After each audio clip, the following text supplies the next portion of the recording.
One. Good afternoon, everybody. Welcome to the Countless Vlogcast. My guest, author John Defillipis. How are you today, John? Doing well, doing well. D. Phillips, John D. Phillips. Defillipis. All right. So tell us a little about yourself. Sure. So I'm from the great state of New Jersey. I was born in Bayonne, New Jersey, which is actually the same town where George R. Martin, the great fantasy writer, was born and raised. So I was born there. I was raised right next door in Jersey City. And, I'm an educator by profession. Currently work as a professor at a university. And got into writing about 10 years ago through fantasy fiction, and really enjoy what I'm doing. So what inspired you to start writing?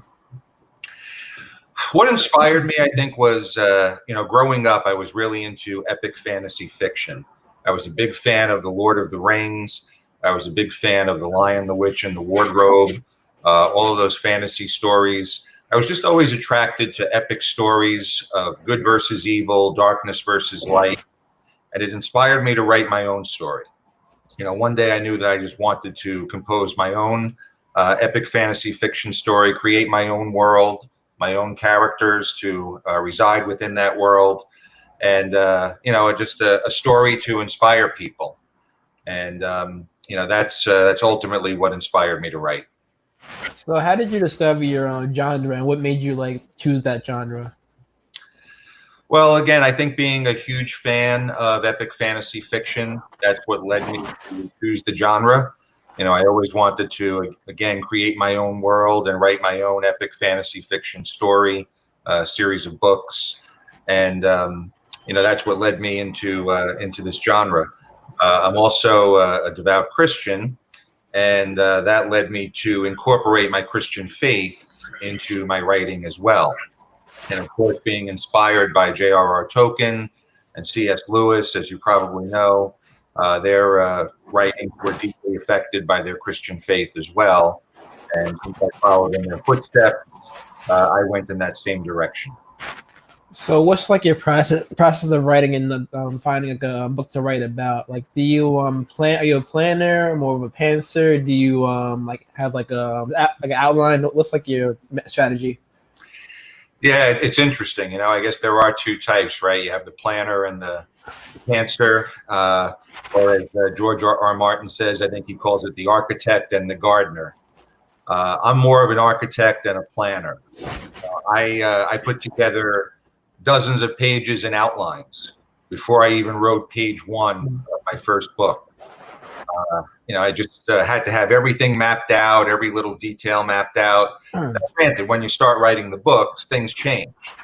The story tends to take on a life of its own, takes you into directions that maybe you didn't anticipate. But before I actually started writing, before I even wrote page one, I had dozens and dozens of pages of outlines to follow that I knew the direction I was going in. So I'm definitely more of a planner and an architect than a pantser. So with that being said, do you have a plot first, a character building first, or what's steps for you in terms of that? Do you do a world first and you do character building, or do you do a character building and then create the world after that? Character building and then create the world after that. My book was mainly plot driven. I came up with the plot first. And after I came up with the plot and I knew, exactly what kind of plot I wanted for my books, then I created the characters to fit within the plot. And from there, I built the world. I built the world, outward from the characters. But for me, it all started with the plot. And then the characters came after that. So with your recent book, what's the name of it, and what inspired it, and what was that that first moment you're you started writing it and then you knew you could publish it? Yeah, so my most recent book, I guess, would have been the last book in the series, which is The Last of the 13. So just to be clear, I wrote an epic fantasy fiction series of books. There are 4 books in the series. The series is called The Medallion of Mavenor. The first book in the series was titled The Quest of the 13. The second book was titled The Birth of Malgeron. Quest of the 13 was published in 2012. Birth of Malgeron published in 2013. Then The Crusade of Darkness, which was Crusade Against Darkness, which was volume 3, was published in 2014. And then the last of the 13, the final book in the series, was published in 2015. So that was my most recent work 5 years ago. Okay, great. So when you're writing, do you have an audience in mind when you're writing, or you do? I know live artists also write for themselves too, but do you think about audience when you're writing or after you're writing? When I'm writing, definitely when I'm writing. Now, for me, as I said, I write epic fantasy fiction with heavy Christian themes. The Christian themes in my writing, they're very, very strong. I mean, they hit you with all the subtlety of a sledgehammer. So I always have in mind a Christian audience when I'm writing my books. I feel like that's mainly what my books are written for that audience. That said, I have had a number of people that I know, friends of mine even, who are not very religious, who are agnostic, and still read the books and still very much enjoyed them because they enjoy epic fantasy fiction.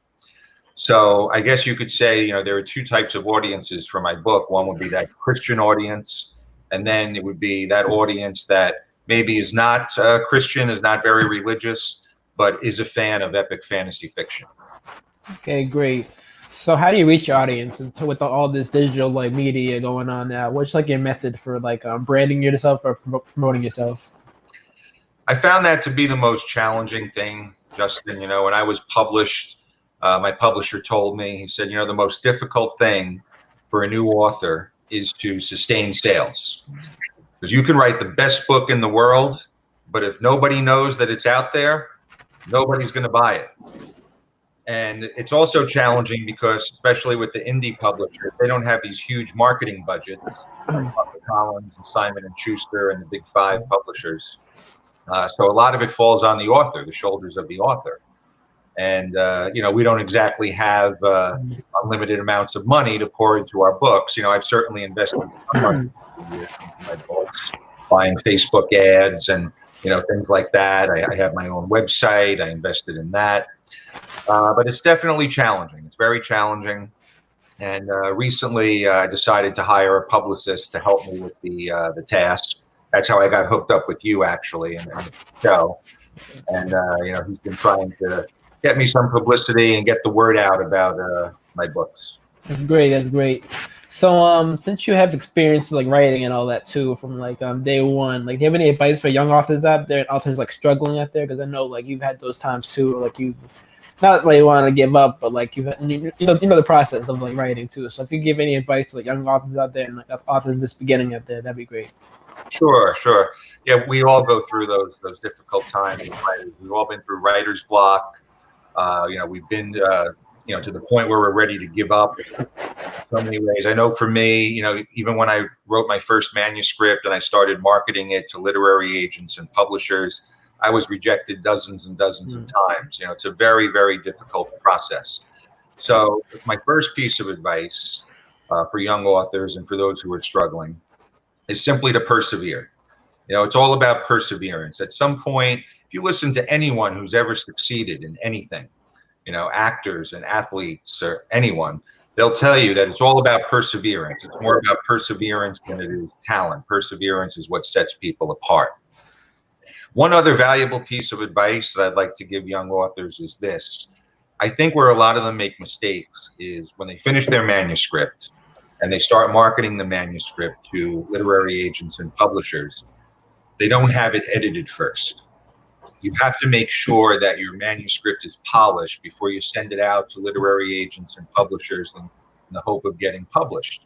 If it's not in its best condition, then you're not going to make the impression that you want to make on literary agents and publishers. So it's well worth the money and the time to invest in a top level editor to edit your manuscript, to polish it up, to make it as good as it can be before you start sending it out, to market it. So that's, I think, the single most valuable piece of advice that I can give. That's great. So can you talk a little more about the editing process? That's the biggest part of publishing nowadays, editing, because you can have the best product too, but if people are gonna find grammatical errors and different things and wrong with the book too. So just talk about finding an editor and how it's useful.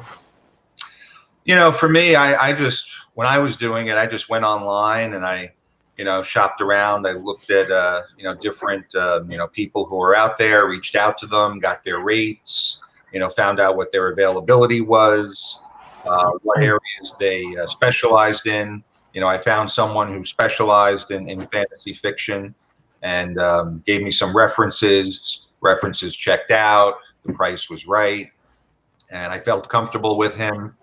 So ultimately I went with him. So, like when you finish that manuscript, you're obviously in a rush. You want to get it out there as soon as possible for the literary agents and publishers to start the process.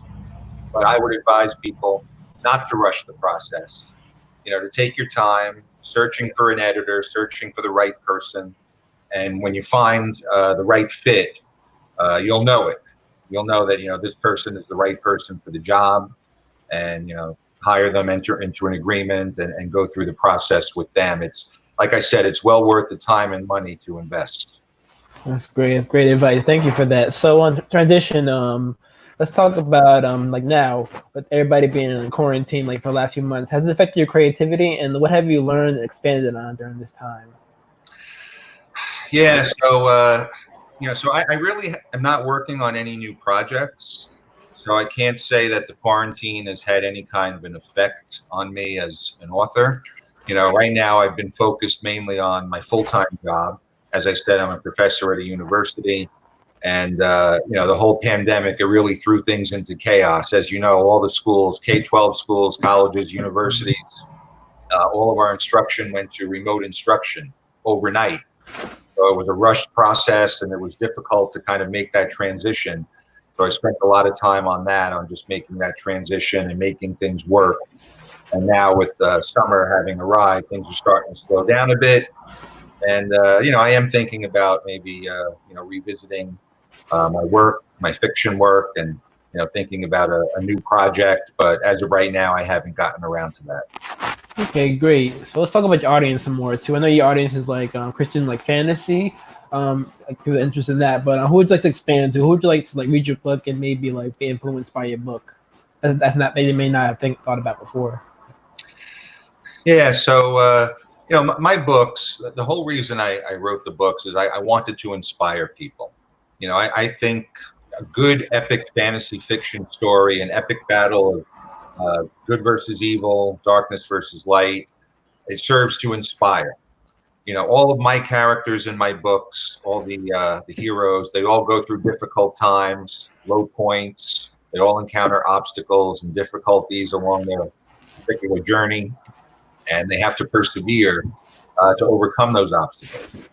So, for me, I just I want people to be inspired by my work. So when I look to broaden my audience, I don't want it to be just for Christian readers, even though I do write primarily for Christian readers. I want other folks who maybe are not as religious to also be inspired, by what I have to say. Because ultimately, at the end of the day, you don't have to be a religious person. You don't even have to believe in God to read my story and to be inspired by the good guys and their heroic deeds, and to relate that to your own life and the things that you encounter, the struggles you encounter on a daily basis that you have to overcome. At the end of the day, we're all fighting some kind of battle. We're all struggling with something. And, we can get inspiration from anywhere, from art or anywhere else. It's well worth it. Great. So I asked this to all authors and artists out there. What makes you unique and makes you like different from other artists? Like your story and yourself, what you would say, without being too humble? Okay. Well, no, I think really what makes me unique is the fact that I blended my Christian faith with fantasy fiction. When I was marketing my manuscript, as I said, I was rejected by dozens and dozens of publishers. When I ultimately did get a publisher to bite on it, what he said was it had the uniqueness factor. That's what he called it. He said it has the uniqueness factor because it's not just any old epic fantasy fiction story. You blended Christianity and Christian themes with fantasy fiction in a way that I've never seen before. That makes it very unique. And that's why he took a chance on it. So I think that's what makes me stand out, because even, going back to Tolkien and C.S. Lewis, when they wrote, they both said that they were not their works were not consciously Christian. So, for example, they were writing the stories, and subconsciously their Christian faith was having an impact on the story, but they didn't even realize it while they were writing it. Not until after the fact, when they were revising it, when they said, "Oh, wait a minute! Look at this! Look at this! Look at this! This is clearly my Christian faith impacting the plot throughout the story." For me, from day one, I knew that my Christianity, my Christian faith, was going to have an impact on the story, and I inserted that, and that was intentional from the very beginning. So I think, again, that is what sets me apart from most other authors. Okay, great. So then you talked about a little bit earlier. What's been like the feedback and reviews on like your series, like from like your audience and like your family, friends, and those like may have not like been your audience but they have read it before, like maybe, like outsiders? I think it's been mostly positive.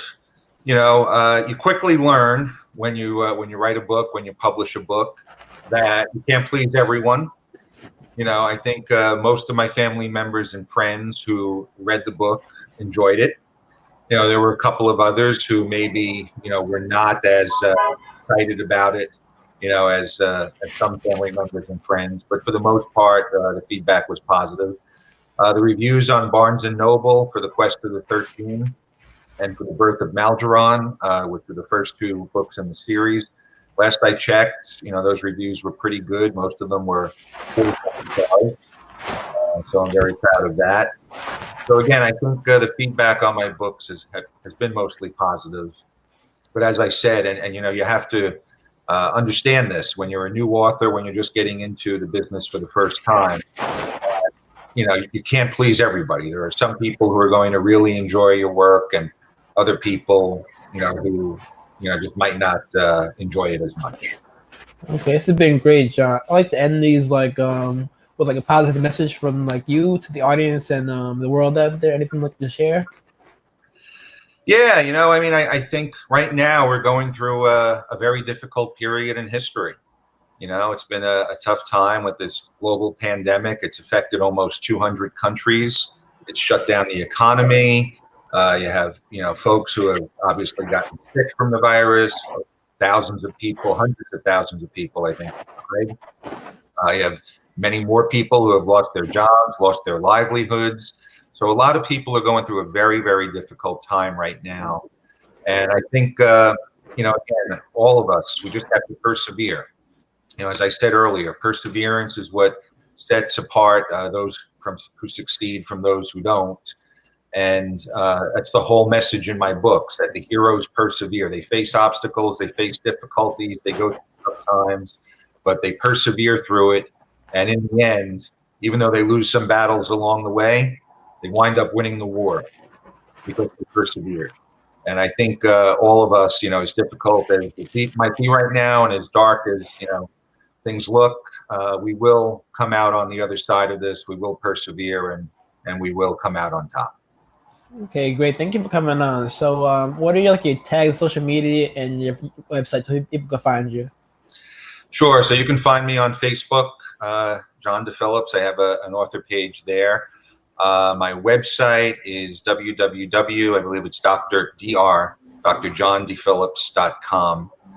You can find me on my website, but it's probably best to contact me through my Facebook page. I check that probably more so than anything else. You can email me right through my Facebook page or like me on Facebook, and you can contact me there. I'd really love to hear from you.